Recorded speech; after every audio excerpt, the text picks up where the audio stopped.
Hello, welcome to Gettin to Market. I'm Nate.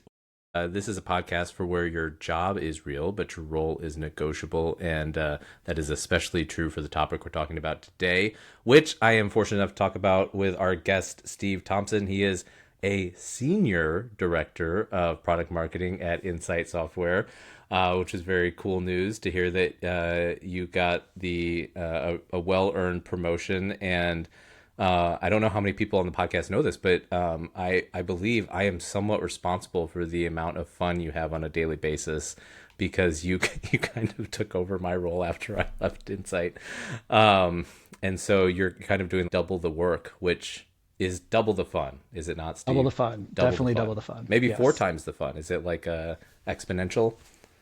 It is exponential. It's a Yeah. good time. Yeah. No, definitely exciting and lots of activity now that I am taking on some of those things that you did, but I can't totally replace you for sure. There's a lot that you False, left false. behind that will never be the same.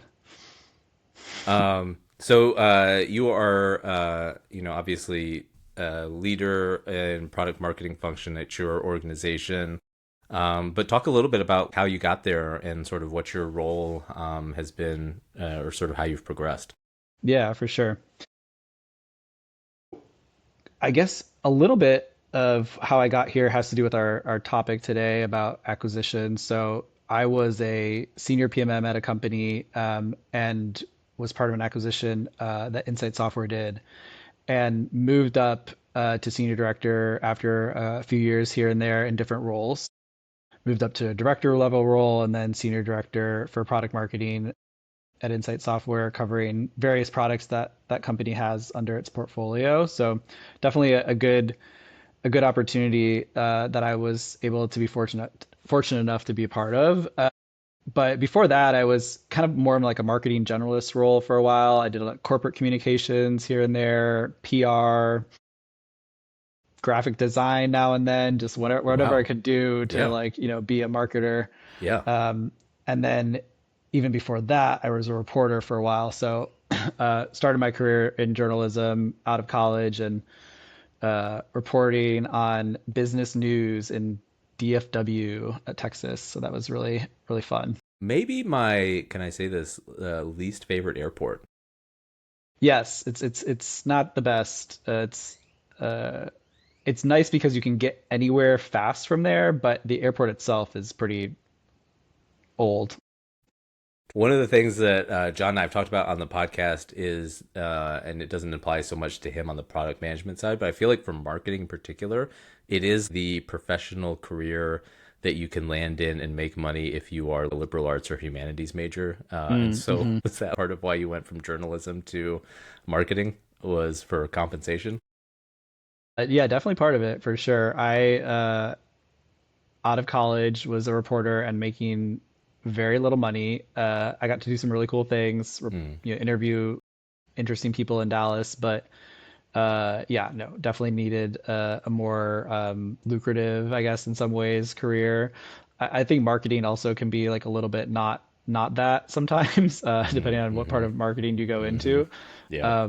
But kind of found my way into product marketing, which I do enjoy quite a bit. But yeah, definitely was part of that. Yeah. Yeah. Yeah.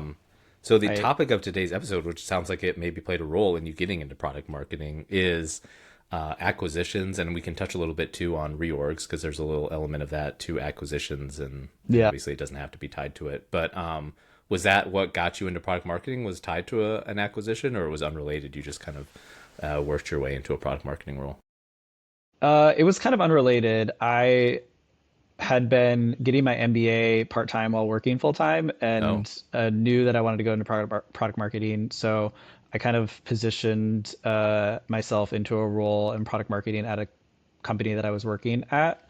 Um, and then I got a new role at a company called Magnitude, which was in product marketing. Mm. And then that company, about 3 months after I joined, Three was months. acquired by Insight Software. And at that point in my career, I had really been through a few acquisitions, Uh-huh. bankruptcies, layoffs, different things like that.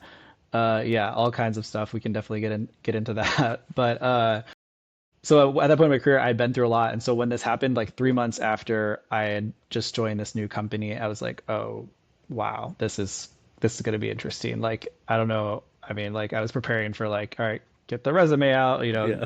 figure out like unemployment or whatever I need to figure out like to like keep surviving. But Hmm. it ended up being like one of the best things. So I think, acquisitions or mergers or however you want to call it, like a lot of people can get really nervous around that phrase. And Yeah. a lot of times it does come with some layoffs or things that aren't fun, but sometimes it can be a really great thing and end up being like a great career move. And for me, the last one I was a part of and where I currently am was a good move for me. So Yeah, it's yeah. so funny because I feel like the immediate reaction people have when they find out that they're in a company that's being acquired is like dread and panic.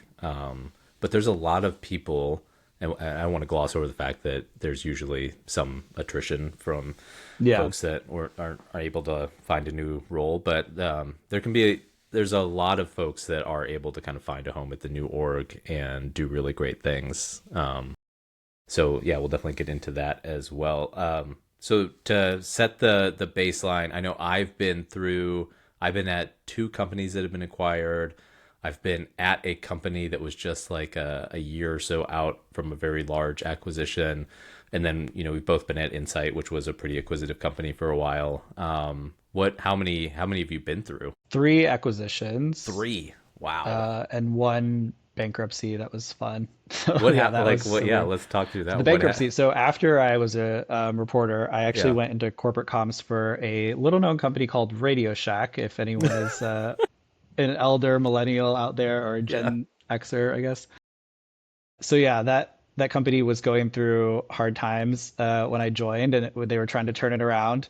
It was it was interesting. Like it was like a really actually great career move. That's another thing. Like I would say, like just if anyone is looking for an opportunity to learn, joining a company that is struggling can sometimes be very good because you get to do a lot. So I was part of like a corporate comms marketing team there. Mm, mm-hmm. When I first started, we did a Super Bowl ad in the Wow. 2014 Super Bowl. Yeah. That was like the theme was the 80s called "They Want Their Store Back." Um, and it had all these like Mary Lou Retton and like 80s Mm-hmm. characters in it, and it was very well received from the critics. However, didn't do a lot for our sales. And so the year later, like Yeah. almost exactly a year later, we filed for bankruptcy. And then since then, they probably filed for bankruptcy a few times, and there's been different like iterations of that, but I wasn't Are they there still around? I to can't remember the last time I was inside a Radio I Shack. think there's franchises that are still Mm, around, but I okay. don't think that the company itself In in its its former like traditional self. Yeah. yeah, I don't think it Okay. actually exists. So Most importantly, what was your discount at Radio Shack? I don't even remember. It wasn't great. Yeah. It may have been like 30%, which isn't bad, I guess. That's a But good discount. yeah. What kind of Yeah. discount are you looking for? Come on. Yeah. I I think mean, we that's got a what, lot of yeah. like I feel like I had Free like radios. Bluetooth speakers up to Yeah. like, whatever. It was just like a lot of that stuff. But That's why they went and bankrupt. They were giving too many of those away. yeah, too many of those Bluetooth radio. yeah, Yeah. branded speakers. But yeah, but it was a good experience, and it was like the people that I worked with, I'm still in touch with today, and they all Wow. came to my Yeah. wedding. It was like a whole, thing. So it Yeah. was You had fun. a Radio Shack themed cake for your Yeah, wedding. yeah, Yeah. exactly. I'd like to Just eventually stick it batteries out. and little like Yeah. connectors. Um, so Yeah. one of the things I want to talk about first, as we think about acquisitions, is like um, knowing it's happening before it happens, or like Yeah. reading the tea leaves. And there's times where it is basically impossible intentionally to know that it's happening. But sometimes, depending on the size of the company, there might be some subtle signs where, at a Hmm. minimum, after the fact, you're like, oh, that's why these things were happening. I'll give my couple of examples, which was I Yeah. was at a pretty small company. We were like under 100 people. We were pretty close to 100 people, somewhere around there. And when we got acquired by a private equity company, all of a sudden, all these closed door meetings that were happening in the run up made a lot more sense. And so there was just a lot of oh, this can't happen because this other meeting's happening, so we're going to cancel this thing. After the fact, it was like, oh, of course, that's what they were meeting because they were doing the discovery and all those things during the acquisition process, due Yeah. diligence stuff. But um, pretty much anyone who's read into the process has an NDA that they're under, and so they're pretty limited in what's going to be able to be shared. Did you ever have an inkling that one was going to happen, or things that afterwards made a lot more sense once you knew it was going to happen? Let's see. Yes. So the one I was a part of, I was kind of caught off guard. And I think the reason for that was that it was the headquarters was in the UK and we were a US office of that. So I feel like the center of all of what you were talking about, maybe some of those meetings that were happening, wasn't happening anywhere near me. So I wasn't close to even like HR or, any kind of executive team that would be working on those things. And I think that having that proximity sometimes could give you more of an insight on like what's happening. I also am like just I feel like I'm generally naive about that stuff. Like I don't get caught up in like the Mm-hmm. office gossip sometimes or some of that. So that could be a bad thing. It's also a good thing sometimes to just keep your head down and Yeah. work on stuff. But so that one I was not aware of. The one that I was a part of, was it was like two publicly traded companies merging. They were Oh, broadcast companies. So wow. it was actually, they kind of positioned it as mergers originally, and then it ended up being like an acquisition. And so that you had, there's news headlines about it. So there Mm-hmm. wasn't necessarily like, I guess, secrecy around the fact that this was happening. It was more like, what does it mean? Which I think looking back on that one, I think I should have known that there was probably going to be a series of layoffs in marketing that I was a part of. Mm-hmm. And just like what at the time I probably wasn't focused on the thoughts around like, oh, what does this really mean for me? Like I just was kind of going through the motions. But when there's things like, I think there was a consultancy that came in and was like, looking through everything as far as like what marketing was doing and that kind of thing, it starts to paint a picture that like, oh, maybe this isn't like a long-term place to be. Yeah. Yeah. Yeah. I remember, I just remembered this because I think I'd like repressed it. In one of the acquisitions, I remember being the person that shared the news with one of the departments, like in the room. I was like Yeah. having to share the news, and I remember like writing down kind of like the how I wanted to like go through it, and then but yeah, like I must have like blacked out during part of it because I don't really remember. But it was not the most fun talk I've had to give a group of people. Yeah. Um, yeah, uh, that's funny. So okay, once you know who the that the acquisition is happening and you know Hmm. the org that's doing the acquiring, like what is your process? Like what are you doing in that interim time before the acquisition actually happens? That's a good question. I mean, I think you have to look at like what I don't think in the experiences that I had, I don't think I was aware enough to have time to like do anything about it and ahead of time.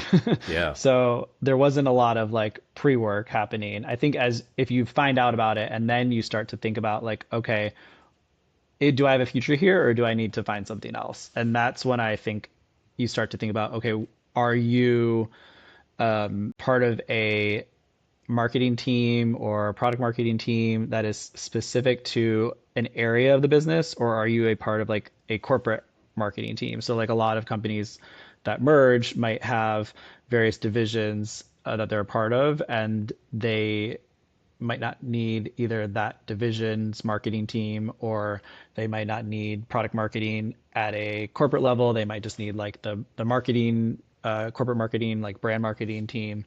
So one of the acquisitions that I was a part of, the one with the broadcasting companies that I mentioned, it was Media General and Nexstar Broadcasting Group. So Nexstar recent fame with Jimmy Kimmel. Right. Yeah. Yeah. So they acquired Media General. I was a part of Media General officially, Hmm. but I was part of a company called Federated Media, which was like a influencer marketing agency. Mm. But then after the acquisition, they kind of made us all part of this like corporate marketing team. Hmm.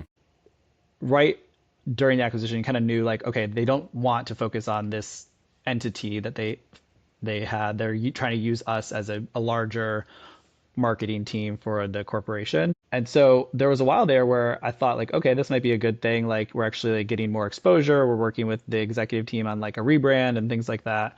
Um, and then the actual like layoffs kind of came out of nowhere. Oh, how long into it? How So many we are they I timeline? think they were acquired they did the acquisition in like was final in January of 2017 and then layoffs happened in June of 2017. So you're about like 5 months later. So I in that sense, I think I should have been paying more attention to like I said, I think there was like a consultant group that was part of it, and Hmm. I think some of like the questions around like corporate rebrand and things like that, like you start to think through like, okay, maybe there's more happening here than just the acquisition. Like there's a longer term plan. Um, and at the time, I wasn't like senior enough to be probably even like included in that long term plan. Yeah, So which is yeah. so there's a couple things I want to dig in there. One is I think there's sometimes the impression that like seniority is kind of a buffer to some of the changes, but like sometimes they're the first people to go depending on like what the Yeah. structure of the org they're coming into is. The other piece I was going to ask you was was your manager the same throughout that January to June period, or had your manager changed? Did she stay on, or did they was she let go as well? So they basically kept her and like one like junior level person. Yeah, Yeah. yeah, that's fun. Um, Yeah. yeah. So now, like, if you were to be, not that this is happening to you now, but in a hypothetical, in a Yeah. hypothetical, what would you do? Like, you find out you're being acquired. What's your first step? I think like now going through the other experiences that I've been through, I would just say like I wouldn't freak out. Like there's definitely opportunities at all levels of wherever you are in your career during acquisition. I think like the important thing to think about is some of like the maybe redundancies that you might see with if you're a product marketer and they have a product marketer that works on the same product that they're merging together. Like if they bought your product for the same thing, there might be an issue there. I don't know. When we've done acquisitions at Insight Software in the past, um, like usually there wasn't a product marketing team, so it ended up being very like for us that was part of Insight Software, they would it provided a lot of opportunities for the current employees to take on more responsibilities and then grow in their roles. So I think one time we acquired a company at Insight Software and I took on the PMM role for that product. And then I feel like taking on those opportunities led to like a growth trajectory where I was able to become a director, which is nice. So I would say don't freak out. I definitely look at like the culture of the company and like if that's something you want to be a part of going forward. Yeah, like, there's very different cultures. In my experience, the acquisition where I stayed on, the company that acquired us had a very different culture than the company that I was a part of originally, and it was a better culture. So it was nice to Hmm. be a part of that. Yeah. So I think the most important thing is probably keep an open mind. But Yeah. yeah, I don't know. What Do about you you? crack open that resume? I mean, I think if you, um, I think like you always should have your resume cracked open. Like I don't know who does it. Like I feel like that's just like a How common well? Yeah. thing these How days. often But do you yeah. do it now? How often do you update it? I mean, definitely if like just like keep it up to date, even if I have like a job change or something like that, even if I'm not looking, like it's just nice Yeah. to You have just go in like, and update it. yeah, like I have everything updated. And then I think like I would always look at like maybe at least annually to make sure you're keeping track of like things you've accomplished over the past year. Yeah. It's easy to have like amnesia to Yeah. some of the small stuff that you remember in the moment that you Yeah. want to have there. Um, okay, I know. Yeah, I don't do as good a job as I should keeping resumes up to date, but like having been through it, that's one of the first things I'm doing is just going in and making updates and just kind of memorializing stuff that I may have Yeah. forgotten. Making sure that that's up to date. The other thing that I remember doing when I was the acquired was looking kind of obsessively at LinkedIn and trying to figure out who's who at the organization and what their role and scope is and where there might or might not be overlap. For mine, I remember we got acquired. I was at a company. It was like this was the 100-person company that got acquired by a PE firm, and there was somebody who did have some overlap, but I think there was a willingness on the managerial part to like parse out responsibilities and like may have room for both of us. Um, but it's also, and I know the job market's changed a little bit, but it's also, you can always be out on the job market casually. Um, Even if you know there's some comfort and you might end up wanting to stay at that company. That was how I actually got the Insight job, was because I was just kind of casually applying. Um, Yeah. and I think a recruiter or something reached out, but it's like, there's no harm necessarily in exploring it's a good opportunity to explore the market, I guess, is one way to think of it. Yeah. And you're in a safer position to explore the market if you're employed, is part of it for me. For sure. Yeah. And I think like you might do a better job of this than I do too, but like I think it's an opportunity to also like reconnect with some people. Yeah. Like you Yeah. resume is great, but like we all know how like just applying online with a resume isn't always useful. Yeah. Unless you have a lot of time on your hands and you really like filling out those forms. But I think, keeping up to date with coworkers and like they'll probably be interested in like, oh yeah, you're going through acquisition. That's interesting. Like I'd love to hear about that. Like just keeping up with old colleagues that might have a connection for you down the road could be helpful And in there's that moment. and also keeping up with those relationships outside of those moments makes when you do reach out when something is happening feel less transactional. And so there's value to, I think, in just like carrying through those relationships kind of on the regular. And it makes it less awkward when you reach out and then kind of need something or want something in Yeah. return, like a referral. So that's a value too. So the other piece, and you touched on it a little bit, is like, okay, you're considering staying. What are you looking for to tell you whether or not you think you're a good fit? Because that's part of it, right? Is Yeah. the longer term picture of what it might look like to work there longer term.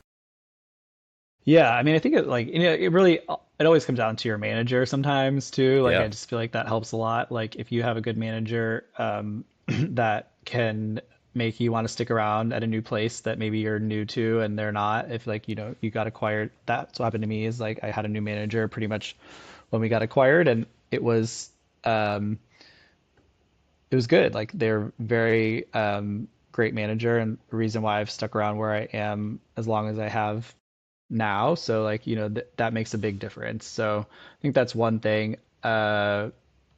Like, yeah, what do you enjoy in your work? And then does that company provide that? So like for me, I like a lot of process, a lot of structure sometimes, and that was not in the case of the company that I was at when I got acquired. And then when we did, they had that, and I was like, great, I can do this. Like, check, check, check. This is neat, nice to just as a PMM like have that process down versus trying to like figure it out yourself in a kind of more chaotic world. Um, that was helpful for me. And so I think looking at where you like to do work and how you like to do work, and then if that company you think is providing that is can help you decide if you want to stick around. yeah. Is that culture to you, like the process piece too? Like I feel like that's a kind of niche view of culture to some people. Like they would be like, I want to know like what the PTO's like and whether or not they're like. But there's Are you an judging aspect to my like, culture, Nate? Come no, I'm on. asking like, Process is my culture. Come on. process is your culture. Like that's a No. that's a tougher thing to suss out, right? Because you're not getting that on the first day when you get that welcome packet to the new company. Yeah. Yeah, that's a tough one. I mean, I think with remote, like I'm remote, and I think a lot of people these days Brag. are remote work. And the culture there is more about the work, right? It's not necessarily about the lifestyle or the office perks or something like that. So I think that's for me a good thing. Some people really like that, like in person lifestyle or like just other perks that come with being in an office. I mean, my wife loves being like going into an office and I'm like, that's not me. But but yeah, that can be a big thing. And then like, yeah, obviously looking at benefits and things like that. But I Yeah, mean, yeah. yeah. How What about important is, so as you're thinking longer term, like before you were a director, like how important it was growth trajectory as you were thinking about, like when you were at Magnitude and they got acquired, did you feel like you had more opportunity right away early on to be able to grow your career, or was that something you just kind of learned gradually? And I think it was something I learned gradually. I feel like in general, it's hard to know right away when you join any new company, like what hmm your path is going to be. And I think some people are better at others at being patient about that. And I think I've had to learn over the years to be more patient about it. So sometimes it's important to just be in the moment in the role you're in. yeah, yeah. Um, what did you when you got acquired, did you apply to any place else while that was happening, or you were just going to ride it out? I think I probably did because I had PTSD from before, but I don't Yeah, really remember. Yeah, I mean, it was yeah. like being like not that far along in my career and having three different, you know, acquisitions or, you know, layoffs and things had a negative impact on my hmm psyche, I'm sure. Yeah, So yeah, it was definitely, I'm sure I kind of like had a freak out moment. yeah, Yeah. yeah. So, There's an element to the acquisition and the process of coming into a new organization. Some of it you have control over, some things you don't. yeah. What are your priorities of the stuff that you have control over? Um, Same as like with a reorg and you have a new manager, for example. What do you try to do early on in that process of trying to develop that relationship with like a new manager or in a new org structure? What are Mm-hmm. your priorities? That's a good question. What are your priorities, Nate? Speed. Speed? Yeah. What do you mean? Anything that's asked of me directly, I try to deliver really quickly. That's interesting. I don't. I feel like that wouldn't be on my list, which maybe it should be, but I No, what's on your list? What do you think would be on your list? I think I'm just generally not like. I mean, I try to answer things as quick as possible, but I don't hmm think like speed. I would think of that. I would think of like proving the quality of my work would be like my top priority. And if I was part of a new manager, if I had a new manager, then I would be, you know, trying to, I guess, show value in that way. And, uh, but I don't even know if I really think through that sometimes. Like, I think being strategic about that could be detrimental in some ways, but I think just like going with the flow can also go a really long way sometimes. So, like, I've had to learn this like the hard way because I've been negative at some previous companies when we've gone through series of change, and Yeah. I think that's like the skeptic reporter in me, like in the background, like just kind of like, oh, this is Negative. not gonna be Wait, it. negative with who? Like your peers or like your manager? Just like yeah, peers or anything. I feel like I feel like in the long run that doesn't. They're like you were talking about the things you can control and the things you can't control, and like in the long run, there's a lot you're not going to be able to control unless you're So like much. Yeah. this chairman of the board. Like there's not a lot you're going to be able to control, so you might as well have a good time with it. Like, and that's like the best way to put it. Like I have been in series of cases where Yeah. like the negativity can be a breeding ground for more negativity and like groupthink of just like bad, you know, toxic energy. And I don't think that's helpful in the long run. I think it's Yeah. more helpful to be like not a yes person and just doing whatever you're told, but being like, you know, a little bit more excited about the future can be helpful. Yeah. Um, yeah, you have to be real choosy, I feel like, who you're negative with. Yeah. The other thing I was gonna say that you made me think about too was um, as as your role has gotten elevated, do you feel that more? Like, especially around reorgs, right? Because I don't know that you've been acquired while you've been a director. But as like a people leader, do you find yourself having to be more intentional about the positivity aspect with your team? Um, yeah, I mean, I don't like to fake it. But like I think there's a lot of there's some of that too. Like I don't know if it's like you want to be intentional about the positivity, but I think you feel responsible. And I think there's like an element of like I always feel like I want to make sure like my team or everyone feels good about something. And so I try to show the positive side of maybe a change that might not be so positive if to everyone. So I think it's more that element where you're trying to um, just kind of like make sure everyone's aware of what's happening and make sure that everyone has their feelings heard and their questions answered. But I do think obviously that general theme that you're talking about is probably true, right? Like as you grow in your career, you you tend to need to be uh, more of a leader in a positive way when there's times of change. Yeah. Yeah.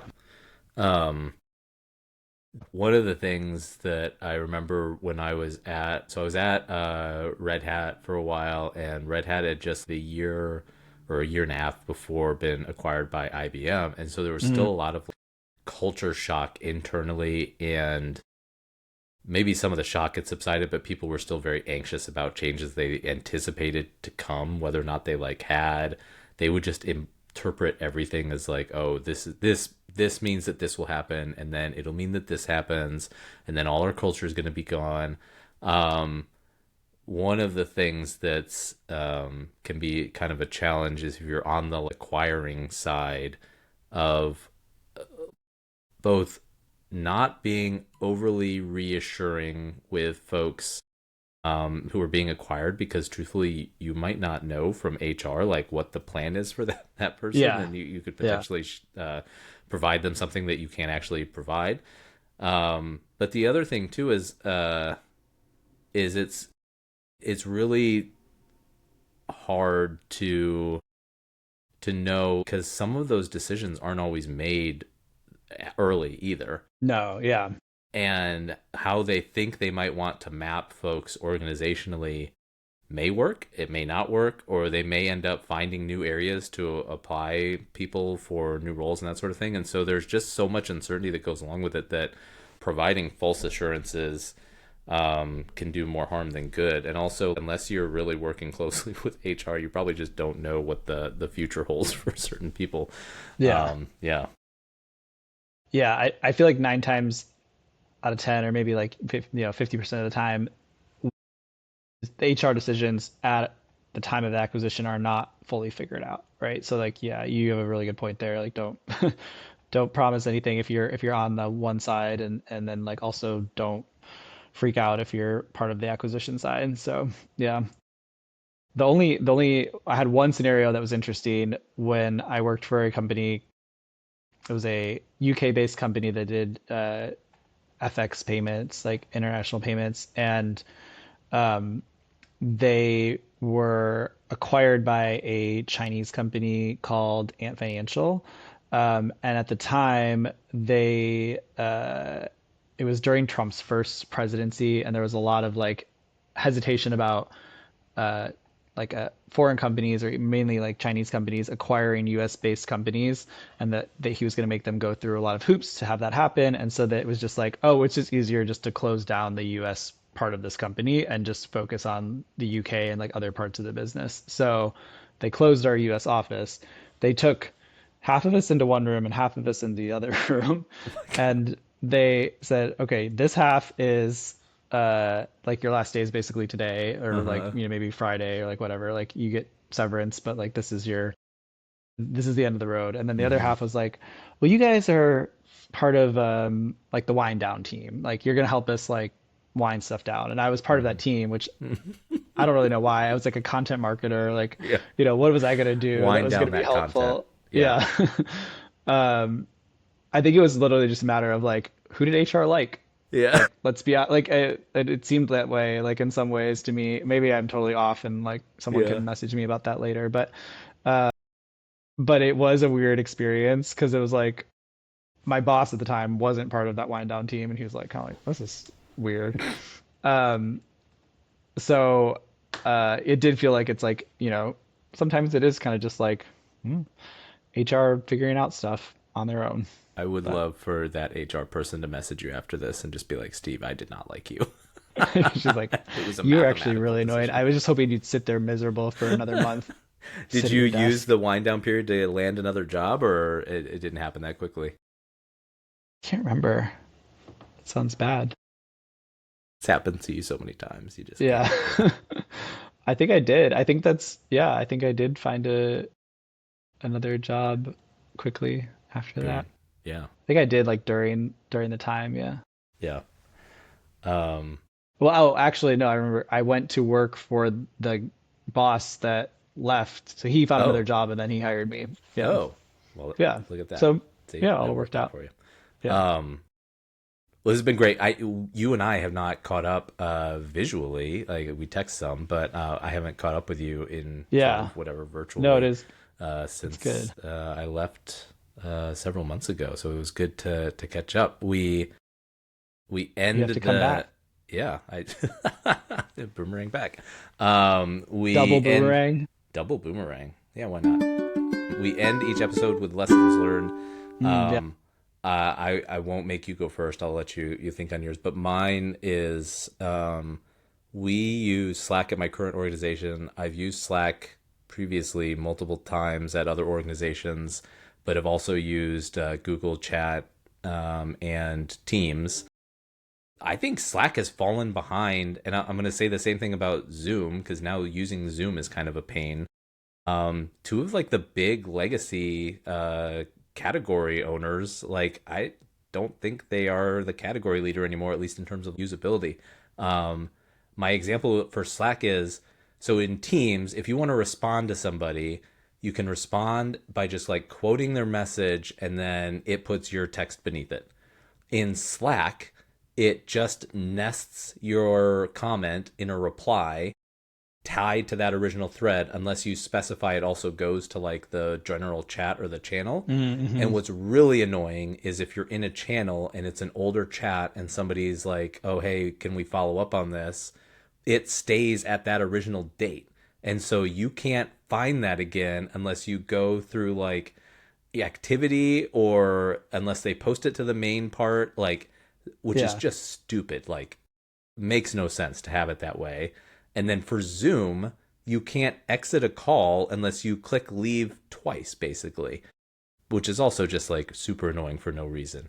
And so like how are these like category leaders getting beaten by these not newcomers, like crazy to call Microsoft a newcomer, but I guess in that Yeah. space they kind of are. But like truthfully, I think Teams is a better experience for chat now than Slack.